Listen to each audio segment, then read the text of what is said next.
Hello everyone and welcome to yet another Krozzfyre cast. I am Krozzfyre. This is the cast. Welcome to Krozzfyre casts. I'm going to jump straight on into this game. This game features, it's got GauLeiter. I believe I'm pronouncing that probably incorrectly, but hopefully it's not too much of a butchering of his name, playing as the austere. And on the other side then we have CcArtS Season 03, S03, whatever you want to call his name. Very prolific member. He's always about on automatch. I've played a few matches against him myself, and he tends to favour a pioneer opening. So I'm going to switch over to CcArtS to see if he goes for this. No, he's actually he's playing as the Russians for a start, so he's not getting any pioneers, and he's going to get conscripts out early and head straight for this fuel point here.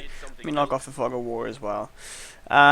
I mentioned previously in videos that this is a very important point, and as you can see, CcArtS recognizes this because he's moving right towards the front door while still in the capping territory here. So he's right in the corner. If he does see anyone coming, he can just jump straight into the building and not get butchered.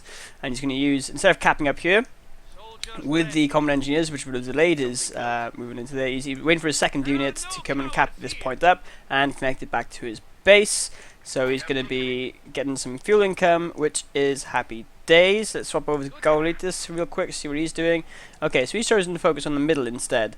Previously we've seen players barbed wire up this truck. There's something you can be doing while the troop is just standing there effectively. So instead of him just being completely immobile while he's capping, whilst he can be doing something, you should be getting to do something. Unfortunately, for GauLeiter anyway, these combat engineers beat him to the punch and get into this building.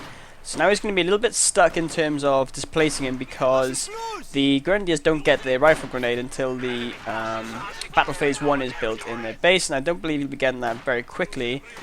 We do see him now transition into going for the cutoff, but unfortunately for him, CcArtS has decided to take the top rather than the bottom. So that cutoff isn't going to be doing much favours in terms of denying, and he's going to have to work a little bit to actually get the cutoff as well. So the MG is now sat outside this building, which forces the, obviously he's out of the fog of war, but it forces his combat engineers out. But those combat engineers, I assume, are going to go around and start capping up and be a bother.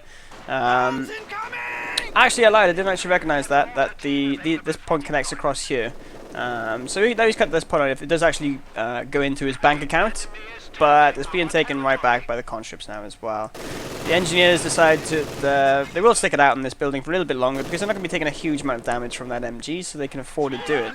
Let's sort back over to CcArtS to see what is going on. You see the territory already is in his favour. He's got a fuel and a munitions point in the central point, which is going to be vital really in terms of the long-term benefits then. So he's going to have a lot more fuel, a lot more munitions, so he can make a lot more of the choices and the plays for later on in the game. And he's also going for this cutoff point now as well for the austere player. He's going to engage with these Grenadiers. The rough rule of thumb is when you've got just a one-on-one, obviously this MG is going to push away these conscripts, but if you've got a one-on-one situation with Grenadiers and conscripts, general rule of thumb is the person who doesn't charge in wins, because you have more actually as you're staying stationary, and you should also be in cover then as well. So these conscripts, they ran up here to actually get the flank off, and then they found the green cover instead. Now because he's set in the green cover, you can see the machine gun is just shooting this building. It's not actually getting any suppression on them really at all. And now there's a mortar joining in the crowd, but they should actually be able to pick off this MG, so it's brilliant positioning from CcArtS. Is it going to go down? I don't think it's going to go down. He is getting the attention of the mortar, so he needs to move out away from that position. And his conscripts are a nice flank down here as well. Now, something that, this is obviously some of the more higher level play that we'll see. CcArtS is level 100 and his opponent is level 91, I think I seen on the way in. So this is an amateur play that we're watching, and you can tell that by the points up here and the points down here that remain uncapped. Generally what you'll see is after like the initial engagement, someone will go, oh yeah, I'll go and cap up everything, but then they'll lose that the force that they had going for it. Is this Grenadier going to go down? He did get eventually one, but fortunately he's going to run out of there. And these conscripts are now in a bit of danger because these pioneers just outnumber them at the moment. Anyway, it's now 2-1. He needs to get out of there, and he does. So now that he's lost the engagement, now he's going to go up and cap and use his units to fortify or at least solidify the advantage that he had early on. He didn't choose to do that early because he wanted to use all of his units, all of his fighting units, to assist in pushing off the austere, or at least containing them in their base for some time. So There's an imaginary line down here which has been drawn in the sand by the Soviet player saying this is where you are, this is where you will stay, but obviously now with the retreating of one of those conscript squads, he's no longer able to put pressure on up there, so he has to go back to capping up. So this is the point I'm making. Look, he's using these conscripts to build some green cover for himself, which would be of absolutely no use to his opponent, because green cover facing this way, facing down this direction, well, he's not going to be coming in from the edge of the map, so it's not going to be doing much for him, but he can use it against any flank coming through here. Obviously, any flank coming down is going to be a bit effective against it, but it's because he was capping up. He was capping up, he had nothing else to do. He may as well do something with those guys rather than just sitting there capping. So it's smart play, and it's also going to be effective then for taking this fuel point, which is hugely advantageous back if he so needs to.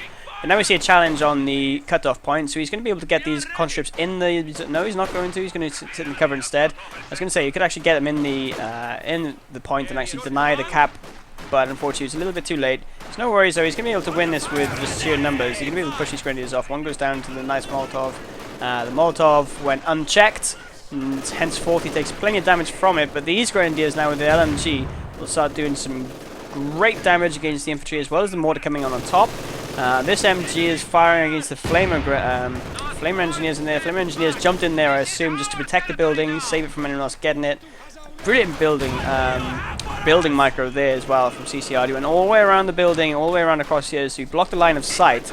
Because his ultimate target, look, is this MG up here, I believe. He's in green cover against the MG. He's probably going to want to throw a Molotov on top of him. Should be coming soon. More strike coming down now. Unfortunately, he's been a bit too slow. He wasn't able to get on the front, behind the MG's arc of fire. Very close battle here, and, wow, these Grenadiers got away with their lives, and the LMG, which would have been a huge help. Oh, this mortar's coming down. This mortar is picking off some troops. He's going to start doing some wipes if he's not careful. And this conscript squad has been great because he's just left us up here. He's been able to cap everything up top, apart from this very northern point. But he's going to use this conscript now to come in the flank, and again, just try and deal with these stationary emplacements of his opponent, GauLeiter. So let's have a little look at GauLeiter as well now then. We haven't looked at him for a little while. He has picked his commander, but I don't know if you can see this in the replay. It's actually kind of bugged for me. So all I know that is he's got, when he hits command point 2, he'll be able to have invisible AT guns. This conscript is floating away. Elgat, no. Well, that guy just killed Jesus 2. That guy was just floating on ice. He was just moonwalking out of there, and he should feel really bad for himself, actually, machine gunner. That's very bad manners of you, killing a prophet. So these Grenadiers, as you can see, as I mentioned earlier on, he charged these Grenadiers in against the stationary conscripts. So he took a lot of health damage just from running in. Molotov comes in, but he's easily going to be able to sidestep that. But he's at risk here. I mean, the only backup he's really got is from the mortar, and that's not great because it's so close together. The mortar's in great risk of hitting his own troop. You can see he really needs to get these guys out now, and he does. So he's going to lose this this point now to the conscripts, but again, it's not that big a deal because he's not cutting anything off major because he hasn't got anything down there. He has been able to hold the middle for a little period of time, so he's got some extra munitions coming in, and he has got his half-track ready, so I'm going to assume we're going to see a Flamer half-track in 20 munitions time. Meanwhile, these pioneers are legging it away from the conscripts. Conscripts are taking back that field point, and the major of the map control, take the flag war off, you can see the map is entirely red, apart from this entire region is not connected at all. So that should be a high priority for CcArtS to actually get that back, because it's going to increase his income dramatically. Because actually, it's kind of even. They've only got, 2 points on the... well, he's got 2 sorry. The Austria have 2 points on the munitions point that are feeding their base. Meanwhile, he has 2 points and the VP, which doesn't give you anything in terms of manpower or munitions or fuel.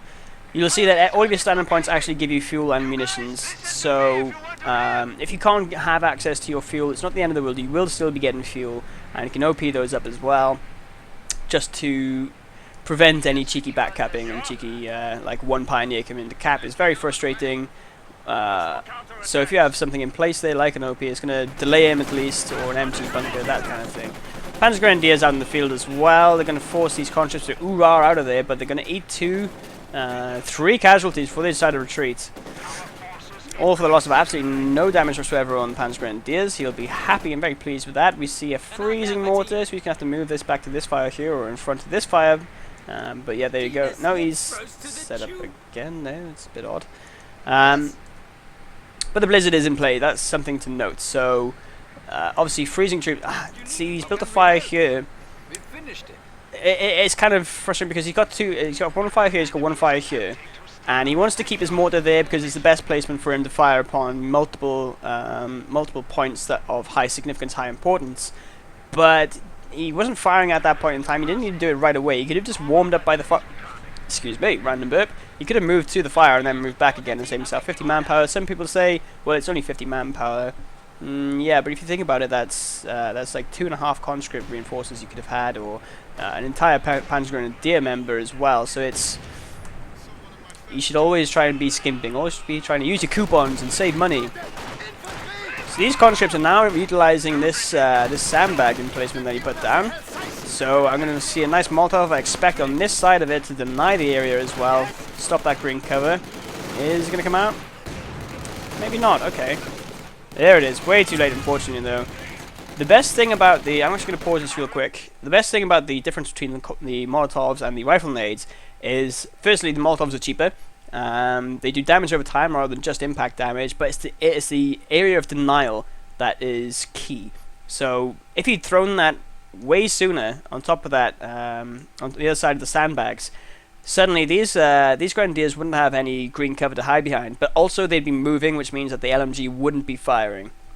So those are the important things to realize about Molotovs. It's and the game entirely, as I mentioned, if you charge in against an opponent, they're normally going to have an advantage because they have higher accuracy. So it comes down to, rather than just my unit beats this unit, it comes to more of a play of your logistics and where and how you're sort of positioning your troops. If you have plenty of flank covers with mines and things like that, you'll often beat a stronger opponent simply because you're more aware of your positioning, more aware of your logistics and how close your other troops are to you, that sort of thing. So always be aware of those other elements in games. Let's get back to this match though.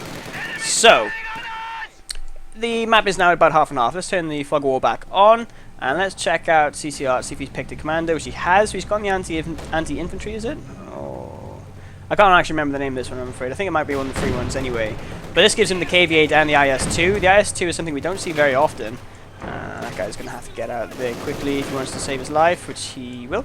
But a T-70 out. So T-70 is important now from CcArtS because it means he's revealed he's gone tier 3. He needs to make as much use of this guy as humanly possible, wipe out as many squads as he can, because fairly soon he will be countered and made redundant. So this is what happens when you have the field advantage. Again, he needs to move out of this. With me, did he actually use his? Yeah, so you can see there he actually turned on his armor and piercing rounds, which is doing a huge number on this guy. Wow, I don't believe he nearly went down to that. He will. He should be able to. Oh, and there comes the pack shot. Okay, I didn't notice he had a pack out either. Excuse me, but that MG. Wow, that was a huge amount of damage, right? I didn't realize that it would actually take a T-70 down that fast. So excellent, but there, that T-70 is immediately shut down, which is a problem because, like I say, because he's revealed that he's gone tier 3, it means that T-34 is the only anti-tank sort of tank vehicle he can get out from that building. So a Panzer IV should technically have a whale of a time, because if as soon as you get rammed, then he's got the pack gun to actually shoot down a T-34, and the Panzer IV can then happily enough just get repaired up by one of his engineers. But unfortunately, he hasn't had much fuel, or any fuel really, throughout the entire game, so he's stuck at 60. He needs to keep this half track alive as long as humanly possible. Brief engagement here with the Panzer Grenadiers, and these engineers should be able to leg out and out of here if he's paying attention. Wow! What was that? It looked like he blew up his own mine. Did he plant a mine right there and forget about it? Then it blew up. I think that happened. Oh, well, that made my day. That's made my day. An interesting engagement now. Shock Troop's going to go against 2 LMGs. I managed to take this squad down to half health. The MG now moving in as well. He very rightly gets out of there, but he's done his damage. He threw that nade, took down 2 troops. Thank you very much for the free XP, and he's going to move on out of there now. You can see he's also got, you can see on the minimap, he's also got the cutoff upgraded as well, so it's going to be difficult to just walk on in and take out. So again, this sandbag has proven it's well, it's kind of worth. If he jumped over this wall, it would now be using it against him, which would be embarrassing. But he hasn't, so even though it looks like he's in green cover, he's not. He's out in the open. Meanwhile, in the middle, these shock troops are still trying to find an angle to engage on, and the flamer engineer is going to eat a bundle of nades, which does take out the flame. It doesn't actually kill anyone, but it does take out the flame, and the flame is now doing damage on the building against himself. So these Panzer Grenadiers got quite lucky there. I think the mortar is firing on him now as well. Meanwhile, down here, the fuel engagement has been decided. It's going to go in the hands of the Austere for the first kind of time in the game. Another T-70 out now. This is not a bad idea. If he takes out this Panzer Grenadier troop, that T-70 is effectively paid for himself. Especially as he's had the fuel advantage. He's entirely wiped out a 360 manpower squad for the cost of, let me swap over because I'm not too sure of the actual manpower cost, 160. So the 55 fuel doesn't matter that much because he's had the fuel superiority throughout the game, but he's effectively killed a very expensive unit with a relatively cheap unit. So he's going to be pleased, and he's going to come down here, he's going to start trying to kite this pack gun, which is quite easy to do with the T-70 simply because it's got a lot of speed. And anyway, he's just going to be able to nip away. Is he going to eat the shot? Nope, he's not going to eat the shot. He slips into the fog of war like the ghost of Christmas past. The Soviets are now trying to reclaim this fuel point. I'm sure they'll try and make a move on this fuel point down here as well. The T-70 slinks away, which leaves this pack gun at a bit of a miss because he doesn't know where the T-70 is going to come from again. The T-70 is, like I say, so mobile, it can come from so many different directions, so many different flanks. It's difficult to know where to position your pack gun. At this moment in time, I'd keep it a little bit further back and just sort of get a field of vision over here. Simply because if he does come from the top, you can easily enough to swap him to the top. If he comes from this angle here, the building's going to be in the way. You're going to have to move your pack gun, which is never that fun. Let's see where he does end up leaving it. Okay. There. Alright then. That's fine. So he's got a nice long alley of fire down here, and he's also covering this bit as well. See, the T-70 though is up here. He's gone right around the back, like I say. He's so versatile because it's so quick. So he's able to just come around here. As soon as he gets Veterancy 1 as well, he's able to start capping points. And that's when he becomes a real nuisance. That's when you can no longer ignore the T-70. You should never ignore the T-70 in the first place. But, so like I say, that pack gun is now out of position. And he's going to start getting picked at. And this half-track's in a bit of danger as well because, oh, now we've got the true counter, like the Panzer Grenadiers with Shreks. This T-70 is now in danger, very much so, especially now the pack gun is turned to face him. Pack gun gets a lucky shot off. No, he doesn't. But meanwhile, a great flank with these shock troops. The two shock troops coming out from CcArtS, able to flank this MG very easily. And look how quickly they go down. They start melting down, but because he's already got some suppression on here, he wants to focus on this unit instead, because this one has decreased fighting efficiency. A grenade goes off on those Grenadiers, force them to retreat prematurely, I believe. But I think he was just a bit afraid of this MG going down, which looks like it's about to go down. There you go, it goes down. Is he going to steal it? He does choose to recrew it with shock troops. So it is kind of expensive for him to recruit with shock troops, but the thing is, he's denied it for his opponent, which is even better. So it's better to have it in your own hands at a cost of, you know, even picking up with a support place with Panzer Grenadiers. It's worth it if you can just deny it for your opponent.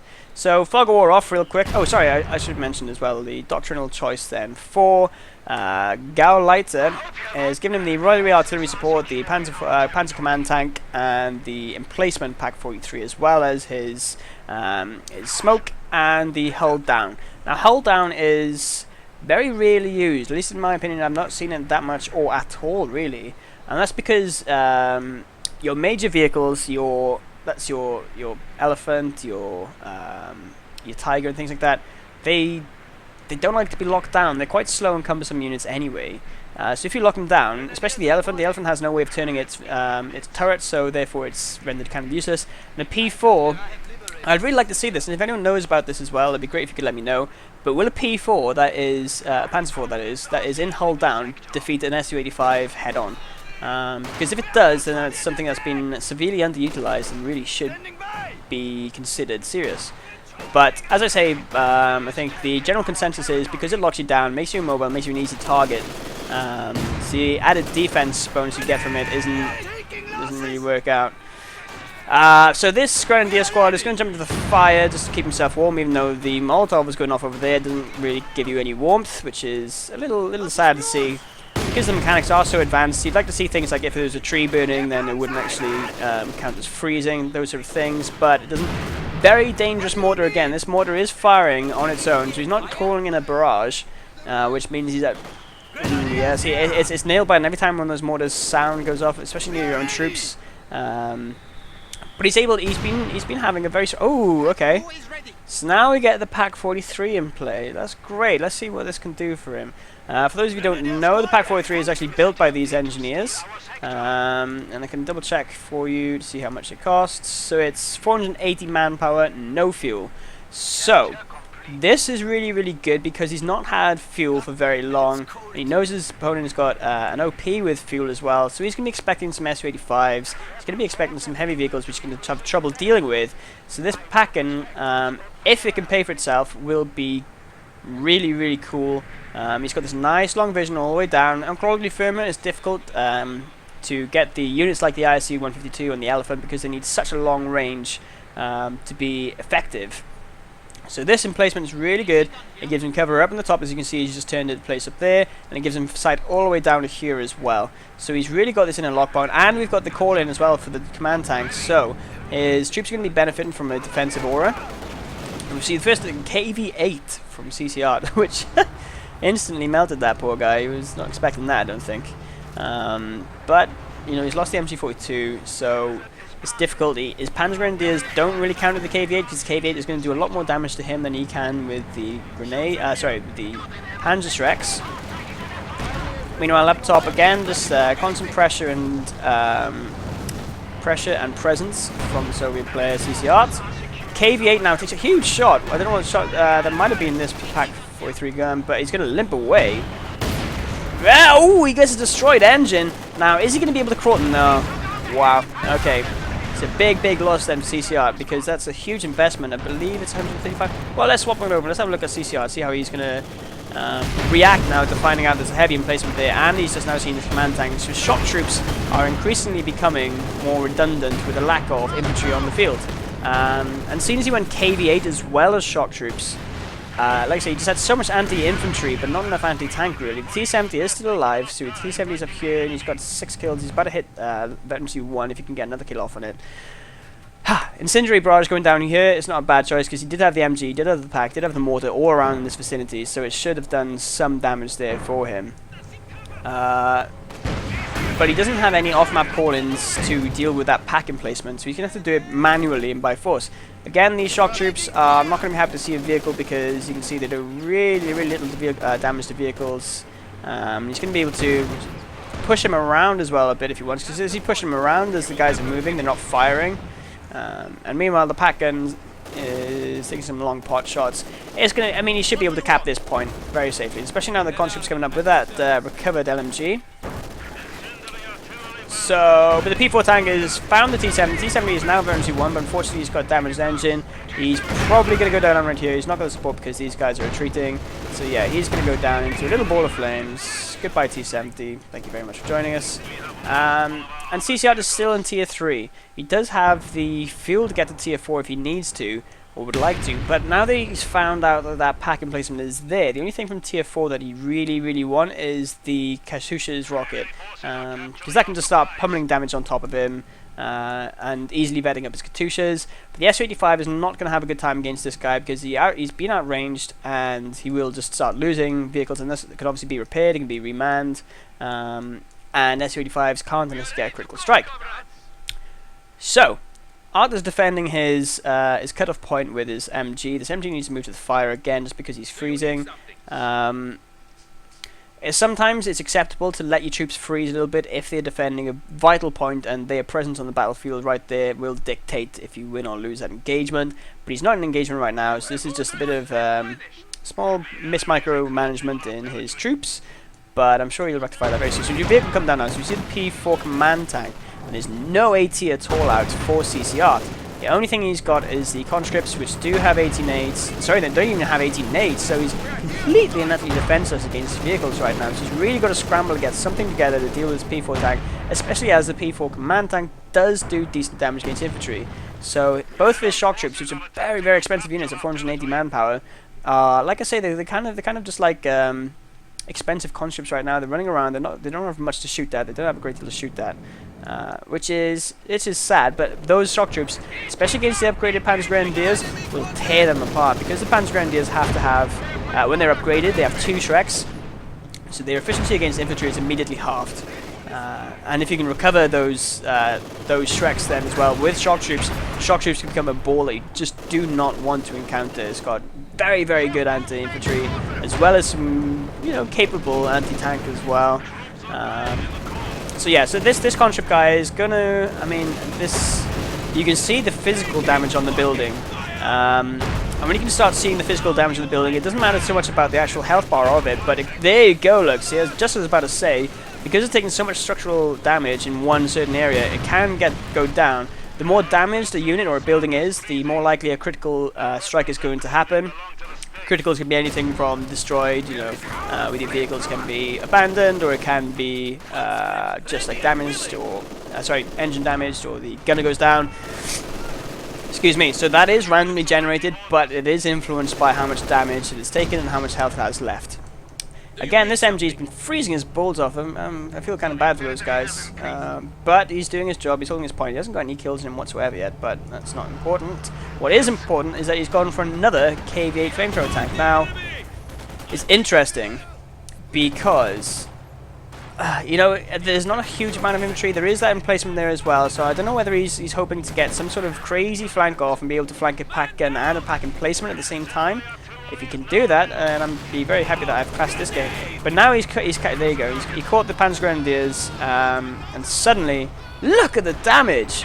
Incredible damage. This Panzergrenadier actually goes down, so he retreated the full squad on pretty much full health, and this KV-8 just licked him to death with flames. Hugely impressive. So, wow. But unfortunately, it still hasn't paid for the other KV-8 that went down with no damage whatsoever. We see a little flip side of the action where the shock troops are going up against a flame half-track. They're going to have to leg it out of there, but it does look like this guy's got some legs on him. Looks like he's going to be able to get out. So he's going to be happy that he doesn't have to pay 480 manpower to get a new one. So, the map control has shifted straight back into the favor of the Soviets. This top area has been generally uncontested, I'd say, from the austere player. He hasn't got... Alright, sorry, I had to smile and laugh because we've got a third KV-8 on the field now. It's rare that you see one. To see three KV-8 tanks is impressive, but this is kind of a result of him going for tier 3 and not wanting to spend another 90 fuel just to go to tier 4 just to get the actual vehicles he wants out. It was an assumption that he made that obviously he had the fuel for a long time, so he thought I may as well go for the T-70. It's going to do a lot of damage in a lot of time. I could end this game right here, but obviously that MG that he had, the Vet 1 MG with the armor-piercing rounds, really done a number on him and shut down that T-70 fast. Well, 2 T-70s in fact. KV-8 now is going to roll on up. He's going to use the cover of... Ooh, nope, not the full effect. I was about to say he's going to try to start using the cover of the blizzard to actually come in. But because this point has given him some slight vision as well as that infantry troop there, the massive line of sight that this pack gun has is able to take away a couple shots. I mean, look, it's only 1 or 2 shots on that guy and he's got quite significant damage done to him. So, these shock troops will be pleased to know that they have finally encountered some infantry, as well as this KV-8. The second KV-8 is now... Wow, it's such insane damage. I mean, it is an expensive unit, but it's wiping squads left, right, and center, even though this one's on retreat, so it's very difficult to have anything in place or in play. Against that, this Vet 3 Grenadier squad is very much in trouble of going down. If these shock troops can continue firing at him, it's going to be a great loss if he does go down. But no, it looks like the MG is going to save him, and he's going to fight another day. He's going to back his guy out there, and he didn't fog off real quick, because yes, he does have his half-track there. So he didn't want to fully retreat the unit because it's such a vital unit I have on the field. He just wanted to repair it right there. Reinforce him right there. KV-8s are doing a good job of being difficult on both sides of the map. It's because these the pack gun and the emplacement are obviously permanent. Well, this pack emplacement is permanent, it's unable to move, and the pack gun is able to move. But if he's got 2 tanks on 2 sides of the map, then they can't follow him. If he had like 3 Panzer IVs, then he'd be able to go out and sort of start hunting things down. But he doesn't have a very mobile force, and as such, the map control has largely remained in CcArt's possession for the majority of the game. He is now triple capped against GauLeiter, and his VPs are starting to look like they're in trouble. So down around by the 190 mark, this is the time where you start getting that tunnel vision where you think, right, okay, I need to get VPs as soon as humanly possible if I am to stay in this game. You know, if you think, right, okay, I've got a comfortable late game that I'm sure I could win. I've got the strong defensive bonus, strong defensive placement here. Again, the Pac-Man takes off another shot, unfortunately misses. But if he wanted to get this into the late game, he needs to secure at least a VP, and more than like, you know, obviously he wants at least 2 VPs to stop the drain. But anything right now will help, because obviously in the last 15 seconds of me talking, he's dropped 30 points already. Or 20 points, I don't know, who cares, math sucks. We do see the command tank is coming up here now to do some damage against the shock troops, but he's swapped over his KV-8. There is a brief delay between swapping the guns, but now that he's got this this small cannon out, he's going to start picking away at his P4. Doesn't do a huge amount of damage, but it's quick. It's a lot quicker than a lot of tanks that fire.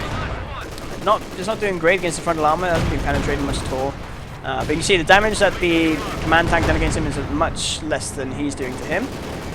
So we'll see what happens to that engagement in about 5 minutes when we come back and check out who's tickling who the most. These shock troops have they've been. It's difficult. I mean, you can see these have only got 4 kills. The other guys are on 6 kills. Both of them now have MC1. But they haven't done a great deal for such an expensive unit, an expensive reinforced unit as well. You can see he's sticking around here just way too long. With all this anti-infantry stuff firing against his heavy anti-infantry, he's not going to have a good time. He's going to be able to get... No, he doesn't get out. That's going to be a disappointment. 480 manpower. That's the equivalent of losing 2 conscript squads or 2 grenadier squads.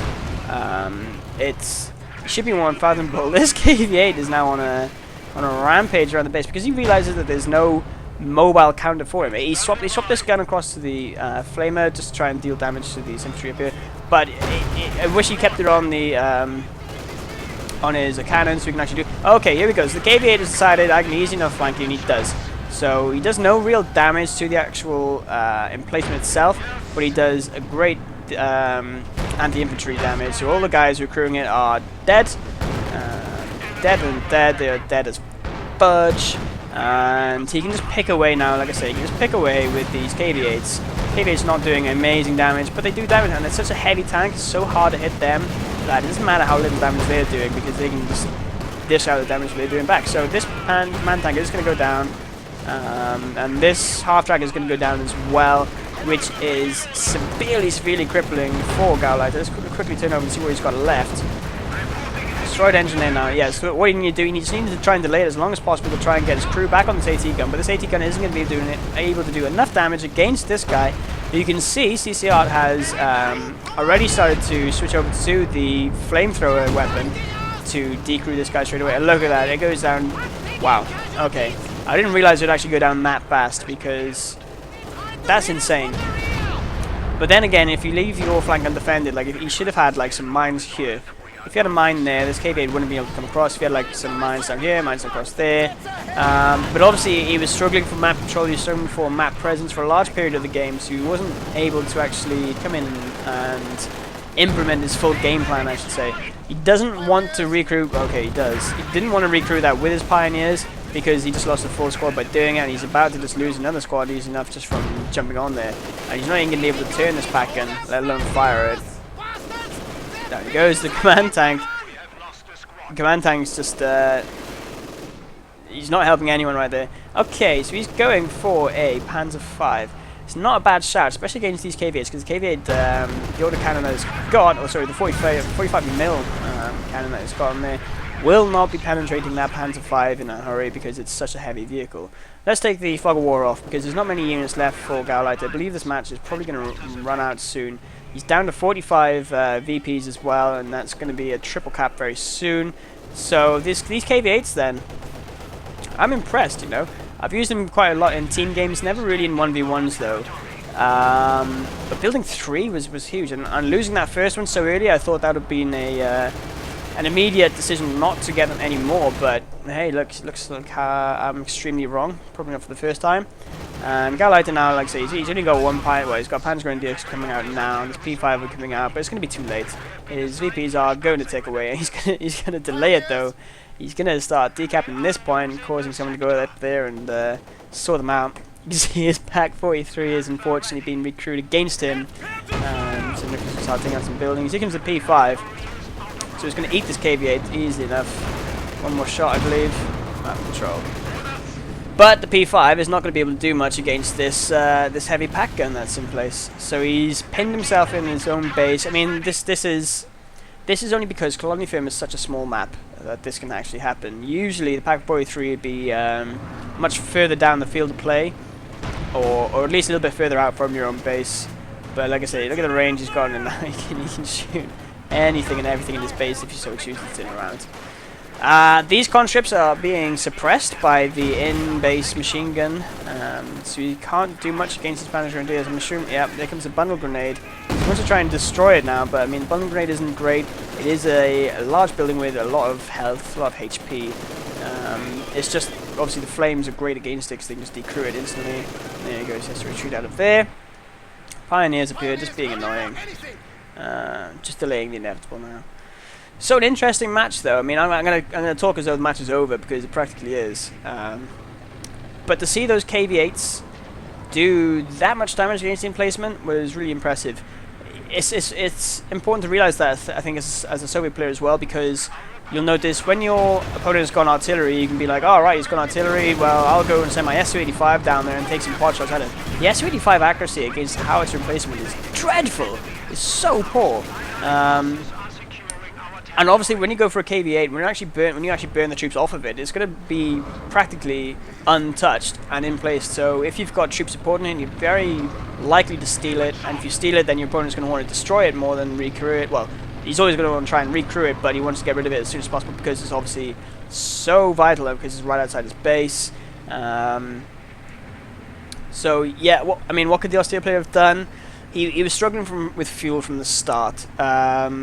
And the T-70 going down was the turning moment, but I feel that he didn't get his own P4 out quick enough, because he should have recognized that the Su-85s weren't coming, that he should be able to get a Panzer IV, because the Panzer IV, I believe, will take out a KV8 with his 45mm gun.